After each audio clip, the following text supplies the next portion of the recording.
नमस्कार, मैं सिमरन तिरवार अभय न्यूज के 17 जुलाई शनिवार शाम के बुलेटिन में आप सभी का स्वागत करती हूँ। चलिए देखते हैं दिन भर की कुछ प्रमुख सुर्खियाँ। इस बुलेटिन के प्रायोजक हैं आर के निवास बाय आर के डेवलपर्स। शानदार घर खरीदें अब अपने बजट में।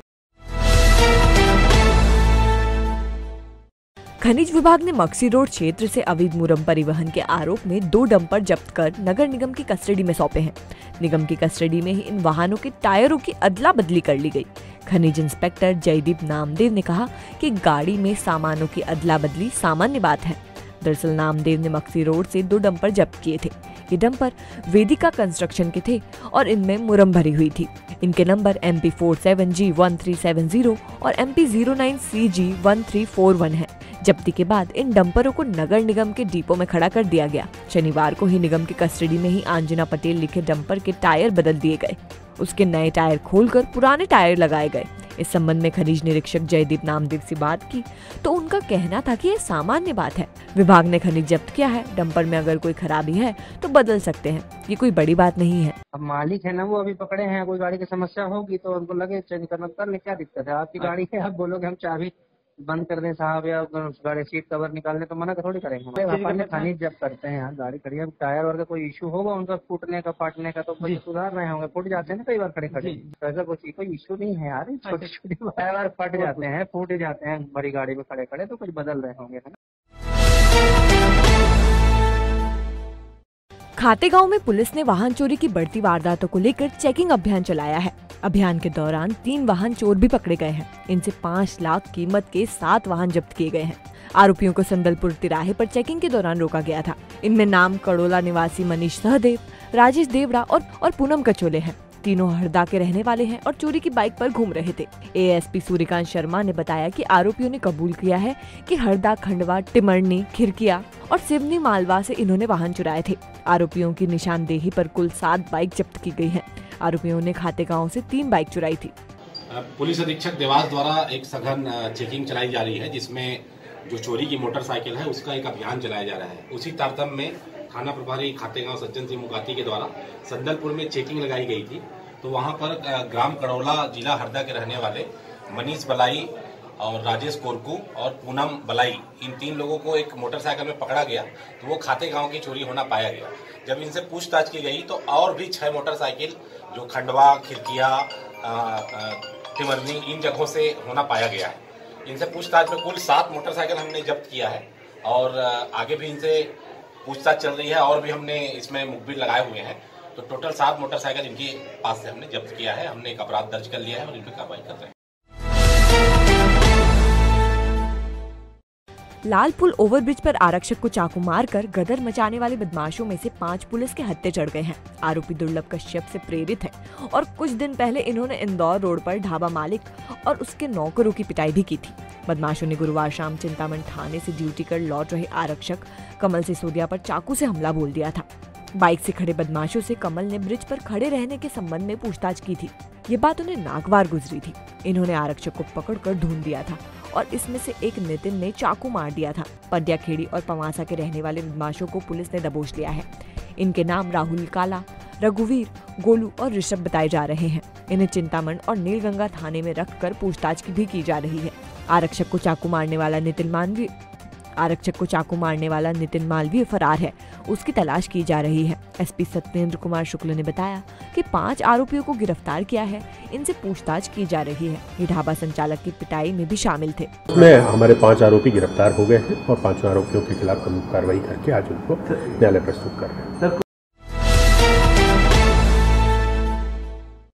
उज्जैन रोड स्थित इटावा में अंग्रेजी शराब दुकान के अंदर घुसकर कुछ लोगों ने तोड़फोड़ कर कर्मचारियों के साथ गाली गलौज की। सिविल लाइन पुलिस ने 3 लोगों के खिलाफ अपराध भी दर्ज कर लिया है।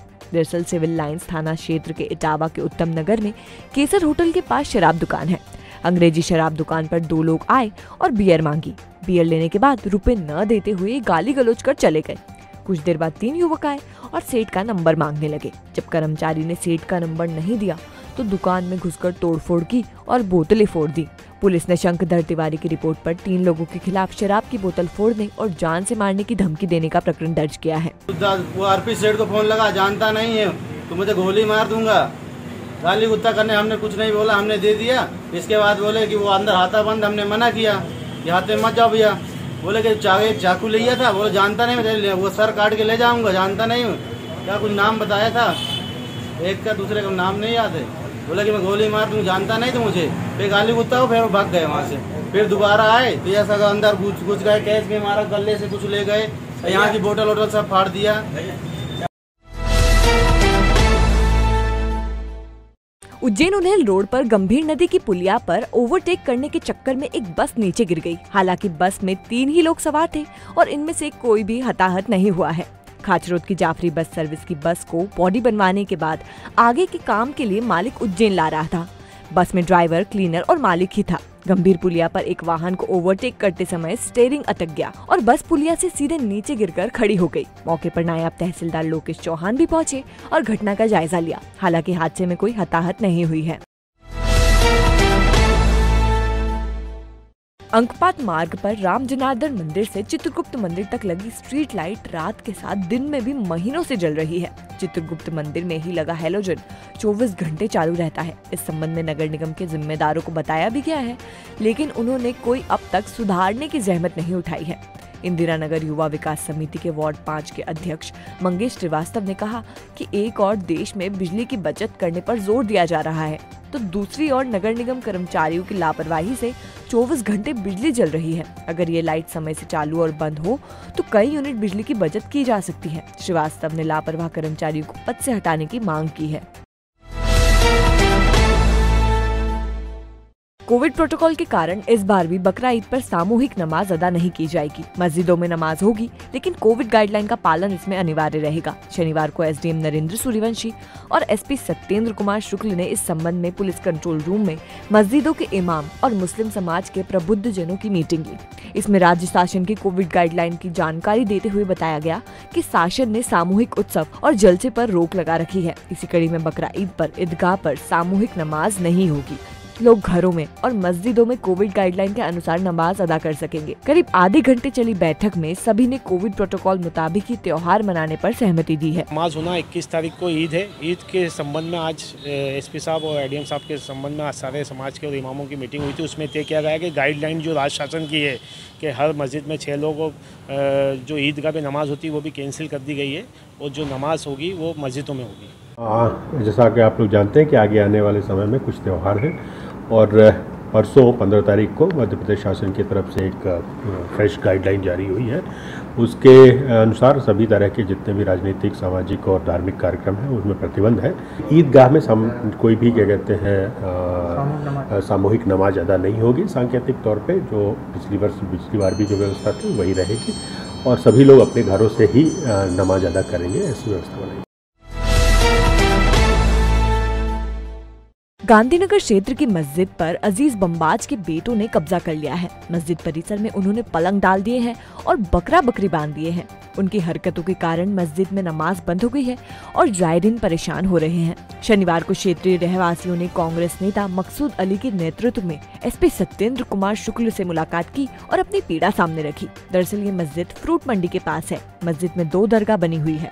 पिछले 10 साल से यहाँ नमाज पढ़ी जा रही है। कुछ दिन पहले अजीज बमबाज के बेटे पटेल नगर निवासी अजहर ने मस्जिद में कब्जा कर लिया।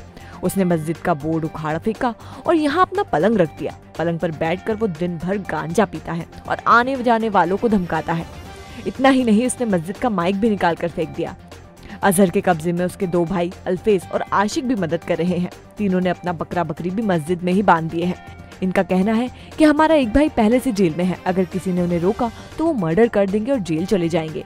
एसपी से मिले प्रतिनिधि मंडल ने अजहर की गिरफ्तारी और उस पर प्रतिबंधात्मक कार्रवाई करने का अनुरोध किया है। गांधीनगर में एक मस्जिद है जो 10 साल से करीबन वहाँ पर नमाजें हो रही हैं और उसके बाद उस नमाज को रोकने के लिए कुछ असामयिक तत्व उस पर कब्जा कर रहे हैं और कब्जा करने के बाद उस पर वहाँ के बोर्ड तोड़ दिए, नमाजियों को गाली पकड़ रहे हैं और वहाँ पर नमाज ताले लगा दिए और वहाँ बकरी तक वहाँ बांध दी। उसी संबंध को लेकर आज समाज के लोगों ने ज्ञापन दिया। एसपी साहब ने संज्ञान लिया है और उस पर कार्रवाई होगी। ये जो अजीज बमबाज साहब के जो थे उनके इंतकाल के बाद उनके बेटे हैं जो लगातार अपराध करते रहते हैं शहर में, वो लोग हैं। आरडी गार्डी ट्रस्ट के माध्यम से संचालित होने वाले मेडिकल कॉलेज, चैरिटेबल और अवंती अस्पताल का संचालन जल्दी ही निजी कंपनी के हाथों में होगा। दिल्ली बेस्ड मेही नाम की एक कंपनी डॉक्टर, नर्स से लेकर कर्मचारी तक की व्यवस्था अपने हाथों में लेगी। इस अनुसार ही इन संसाधनों में आगामी समय में फीस का स्ट्रक्चर भी बदलेगा। दरअसल मेडिकल कॉलेज और 2 बड़े अस्पतालों का संचालन कर रहे आरडी गार्डी ट्रस्ट के सामने सबसे बड़ी समस्या ही मानव संसाधनों के उपयोग की है। आए दिन इसके चलते हंगामे होते रहते हैं। रोज रोज की इन समस्याओं से ट्रस्ट प्रबंधन पिंड छुड़ाना चाहता है। इसके लिए वो दिल्ली की मेही कंपनी को संचालन की जिम्मेदारी देना चाहता है। नामी फोर्सेस अस्पताल के प्रबंधन का काम देख रही मेही के अधिकारियों ने तीनों जगहों का मुआयना किया है। जल्दी ही वो रिपोर्ट तैयार कर मैनेजमेंट को सौंपेंगे। मैनेजमेंट उसके बाद ट्रस्ट प्रबंधन से चर्चा कर डील को अंतिम रूप देगा। चौंसला में शनिवार को प्रशासनिक अमले ने आम रास्ते पर सालों से जारी अतिक्रमण हटा दिया है। घटिया, राघवी, भेरूगढ़ का भारी पुलिस बल मौके पर पहुंचा। इस दौरान कोटवार, पटवारी के साथ एसडीएम गोविंद दुबे, तहसीलदार शिवराम कनासे, नायब तहसीलदार लोकेश चौहान, थाना प्रभारी विक्रम सिंह चौहान जेसीबी लेकर पहुंचे और रास्ते का अतिक्रमण साफ किया। तहसीलदार शिवराम कनासे ने बताया कि रास्ते के दोनों तरफ पत्थर जमा कर अतिक्रमण किया गया था। संबंधित पक्ष को समझाया भी गया था, लेकिन उन्होंने कोई ध्यान नहीं दिया। ऐसे में जेसीबी लगाकर अतिक्रमण हटा दिया गया है। ये यहाँ आम रास्ता था। इस संबंध में गांव वालों ने शिकायत भी करी थी और इनका हमने प्रकरण भी अतिक्रमण पंजीबद्ध कर दिया गया था। उसके बाद आदेश पारित करने के बाद इनको नोटिस दिया गया था तो आप हटा ले, लेकिन नहीं हटाया गया। तो रास्ते के दोनों ओर दीवारों के साइड में पत्थर जमा रखे थे इन लोगों ने, तो उनको आज आके हटाया गया। अवैध धंधे करने वालों के खिलाफ पुलिस ने अभियान तेज कर दिया है। खाचरुद थाने की कमान उज्जैन के नीलगंगा थाने से आई रविंद्र यादव को सौंप दी गई है। पुलिस खास तौर पर सटोरियों, जुआरियों और अवैध शराब बेचने वालों पर निगाह रखे हुए है। गौरतलब है कि खाचरोद में सट्टा कारोबार जमकर होता है। यहाँ के सटोरी मुंबई, इंदौर और उज्जैन में पाना उतारते हैं। टेक्नोलॉजी का फायदा भी सटोरी उठा रहे हैं। वो मोबाइल एप्लीकेशन के जरिए सट्टे का धंधा बखूबी कर रहे हैं। फिलहाल तो नए थाना प्रभारी के कारण अवैध धंधों पर रोक लगी हुई है। थाना प्रभारी रविंद्र यादव ने बताया कि अवैध धंधों को बर्दाश्त नहीं किया जाएगा। अगर कोई भी अवैध गतिविधियों में लिप्त मिला तो उसके खिलाफ कार्रवाई की जाएगी।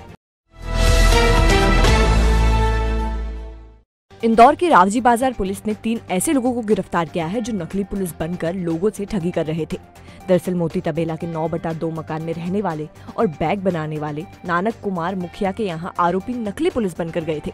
नानक के साथ बिहार का एक किशोर भी रहता है। महेश राय, जितेंद्र कपूर और शक्ति ठाकुर सभी निवासी इंदौर ने खुद को पुलिसकर्मी बताते हुए नानक को ये कहकर धमकाया कि वो नाबालिग से काम करवा रहा है। मामला निपटाने के बदले में इन्होंने नानक से 4000 रुपए मांगे। नानक ही सुनकर अचकचा रह गया। इसी बीच मोहल्ले के लोग भी एकत्रित हो गए। इन लोगों ने रावजी बाजार थाने को सूचना दी। थाने से 2 पुलिसकर्मी मौके पर भेजे गए। वो फरियादी और आरोपियों को थाने ले आए। यहाँ इनसे पूछताछ की तो पता चला कि आरोपी पुलिस का नाम लेकर फरियादी को डराकर वसूली कर रहे थे। इनसे कुछ आइडेंटिटी कार्ड जब्त किए गए हैं। इनकी भी जांच की जा रही है।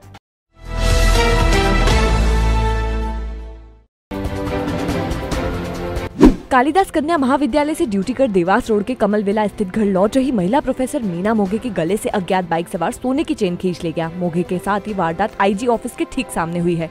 खींची गई चेन का वजन 20 ग्राम है और इसकी कीमत 70,000 रुपए आकी गई है। कांग्रेस नेत्री नूरी खान महिला कांग्रेस की प्रदेशाध्यक्ष बन सकती है। प्रदेश कांग्रेस अध्यक्ष एवं पूर्व मुख्यमंत्री कमलनाथ ने उनका नाम का प्रस्ताव आला कमान को भेजा है। नूरी ज्योतिरादित्य सिंधिया की घोर विरोधी है और हाल ही में उन्होंने सिंधिया को काले झंडे भी दिखाए थे। दौड़ में भोपाल की पूर्व महापौर विभा पटेल भी है।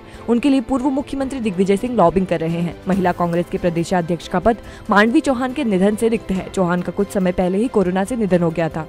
कलेक्टर आशीष सिंह 5 दिन के अवकाश पर है। उनका काम एडीएम IAS नरेंद्र सूर्यवंशी के पास रहेगा।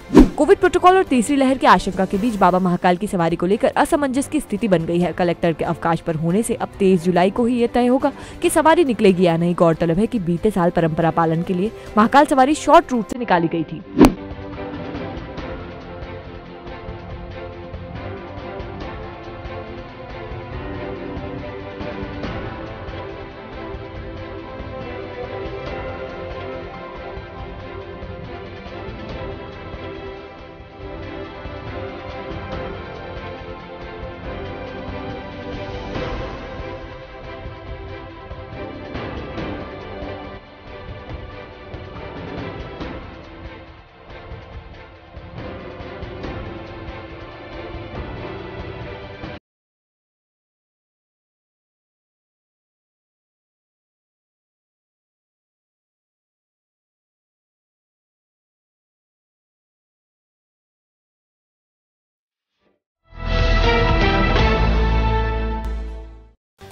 आपने देखी आज की कुछ ताजा खबरें। अगर खबरों को लेकर आपके पास कोई फीडबैक है तो हमारे कमेंट सेक्शन में या फिर मैसेज बॉक्स में जरूर बताइएगा। कल फिर मिलेंगे इसी समय। नमस्कार।